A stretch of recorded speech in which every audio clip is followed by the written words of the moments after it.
मैं नयन कुमार। आइए आज हम एक ऐसे कुंडली की बात करेंगे जिनका लगभग दिवालियापन हो चुका है, यानी कर्ज का योग, काफी ज्यादा इन पे कर्ज है। आखिर ये कर्ज बना कैसे, इस पर हम विचार करेंगे। आखिर ये क्यों बना, कैसे बना।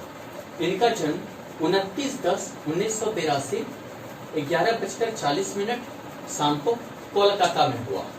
कर्क लग्न की कुंडली बनी और चंद्रमा मीन पर है, यानी मीन राशि हुआ। चलिए आइए, सबसे पहली बात क्या है, कर्ज वगैरह हमारा षष्ठ भाव ज्यादा करवाता है। कर्जा दिवालियापन वगैरह ये द्वादश भाव करवाता है, द्वादश और अष्टम भी करवाता है। अगर अष्टमी खराब रहे तो ये भी दिवालियापन कराता है, नहीं तो द्वादश करवाता है। चलिए यहाँ पर देखिए कि सूर्य नीच का है, शनि उच्च का है, और जब भी सूर्य और शनि एक साथ रहता है तो थोड़ा सा वो खलबली, थोड़ा सा वो घर संबंधी बोलिए या सुख संबंधी, या सुखेश है, अपना घर है, जो है ये बोलिए अचल संपत्ति का योग बनाता है। इस भाव को थोड़ा सा ये डिस्टर्ब करेगा। हालांकि यहाँ शनि उच्च का है, ससयोग भी बना रहा है, लेकिन इनके चतुर्थ भाव को अगर अच्छी तरह हम देखें तो ये दोनों चीज बना रहा है, भोग भी दे रहा है, एक तरह से समझिए भोग के भी योग बन रहे हैं, और वो भोग के साथ साथ इनका जो है मतलब अशांति के भी योग बन रहे हैं। अब चलते वो कैसे, कि यहाँ देखिए कि गुरु और शुक्र है। जब भी गुरु और शुक्र एक साथ रहता है ये योग भोग दोनों बनाते हैं, और शुक्र खुद स्वगृही शुक्र है, पंच महापुरुष में से एक योग बना रहा है, मालवीय योग, इसलिए। और शनि यहाँ उच्च का है, यानी ससयोग भी बना रहा है, इसलिए इनको जो है काफी ज्यादा अचल संपत्ति का योग दिया। यहाँ द्वितीय भाव भी यहाँ बैठा हुआ है, हालांकि वो नीच का है, लेकिन इनको काफी अचल संपत्ति दिया। बुध यहाँ उच्च का है, तृतीय भाव में उच्च का बुध है, और वो द्वादश है, यानी कि इन्होंने बाहर से भी काफी ज्यादा अर्जन किया, अपने बाहुबल पे काफी ज्यादा, अपने भुजा बल पे काफी अर्जन का बुध योग भी बनाया। ये हमेशा उसी चीज के बारे में सोचते रहे उच्च का बुध का, कि हम अपने भुजा बल से कितना अर्जन कर लें। चलिए उसके बाद क्या है कि यहाँ मंगल और केतु है, और मंगल पंचम ईश होकर मंगल है, दसम ईश होकर मंगल है, और साथ में केतु राहु है। अब चलिए इनका ठीक है, इनके पास अचल संपत्ति थी, सब कुछ था, गुरु शुक्र के कारण सुख भोग का योग बना, सस योग हुआ, मालवीय योग हुआ, बहुत सारे योग बने जिनके कारण सुख भोग हुआ। आखिर इनकी जो है दिवालियापन या कर्ज का योग कैसे हुआ। सबसे पहली बात करते हैं केतु की महादशा की। 23/11/2013 से 23/11/2020 के बीच में केतु की महादशा इनकी चलना स्टार्ट हुआ।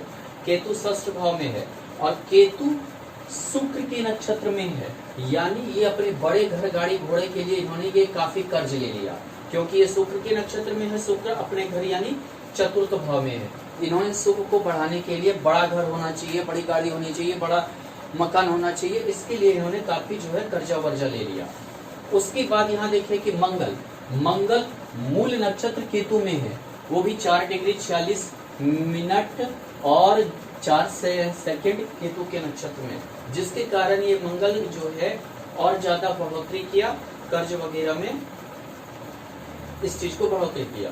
राहु यहाँ दृष्ट है, राहु खुद आद्रा नक्षत्र राहु के नक्षत्र में। दूसरी बात, राहु की दृष्टि गुरु पर भी है। एक तो सूर्य पे है, इज्जत मान प्रतिष्ठा धूमिल करेगा। दूसरी बात गुरु पर है, गुरु यानी षष्ठी, काफी ज्यादा ये कर्ज दिलवाएगा घर द्वार के प्रति, ये काफी अपना सन शौकत में खर्च करने के पीछे करेंगे। और जब भी शुक्र राहु के नक्षत्र में रहता है, यानी कि ये एनन कैनन प्रकार हर तरह से सुख भोग की कामना करने लगते हैं, चाहे वो कर्ज लेके करें या कुछ लेकर करें, जिसके कारण इन्हें काफी कर्ज का ये योगदान दिया। ऊपर से देखिए कि केतु में मंगल की अंतरदशा चली, केतु में मंगल 7 आ रहा है, षष्ठ, यानी कि जो है काफी ज्यादा इन्होंने इस टाइम में 26/5/2016 से 26/10/2016 के बीच में काफी ज्यादा इनकी हालत खराब हुई और काफी ज्यादा कर्ज भी लिए। केतु में जब राहु चला, अब देखिए यहाँ द्वादश और षष्ठी, यानी ये दिवालिया हो चुके थे। 10/11/2017 में ही इनकी काम धंधा बंद होना शुरू हो गया, दिवालिया हो चुके थे। केतु में गुरु, अब देखिए गुरु यहाँ चतुर्थ भाव, यानी कि ये गुरु एक भाग्येश, दूसरा अगर मानिए षष्ठेश, ये भी षष्ठेश से संबंध रहा, यानी केतु के में गुरु 16-10-2018, यानी हर भाव का इस षष्ठेश से संबंध होते जा रहा है, चाहे वो दृष्ट हो, चाहे वो जो है षष्ठेश चतुर्थ भाव में बैठा हो। केतु से शनि, केतु और शनि 26-11-2019, ये भी षष्ठ भाव में बैठा। केतु में बुध, केतु यानी कि 26-11-2019 तक तो ये काफी मतलब डिस्टर्ब रहे। ऊपर से क्या हुआ, इन्होंने मतलब कि हमें लगता है डिप्रेशन में आत्महत्या की भी कोशिश की होगी, क्योंकि जब केतु में इनका शनि चला होगा या केतु में इनका जब राहु वगैरह चला होगा तो इन्होंने थोड़ा द्वादश भाव से संबंध था और यहाँ अष्टमेश से संबंध था, जिसकी वजह से थोड़ा सा इन्होंने आत्महत्या वगैरह की भी कोशिश की होगी। काफी ज्यादा ये मतलब कि डिप्रेशन में इन्होंने काफी मतलब कि डिप्रेस्ड होकर कोशिश किए होंगे। और सही रूप से जब इनका समय था, जब केतु से पहले के बुध की महादशा में जब इनका समय था, उस समय ये किसी को वैल्यू नहीं देने के लिए तैयार होंगे, ठीक है। वो इसलिए कि यहाँ से सारा ग्रह द्वितीय है, इनको काफी अर्जन हुआ, ये किसी को वैल्यू नहीं, मैंने अपने सुख में हमेशा वृद्धि करना या अपना मतलब जो है किसी और को मतलब वैल्यू नहीं दिए होंगे। और जब केतु की महादशा आई और इनका जो है ये दुर्दशा हुआ। धन्यवाद।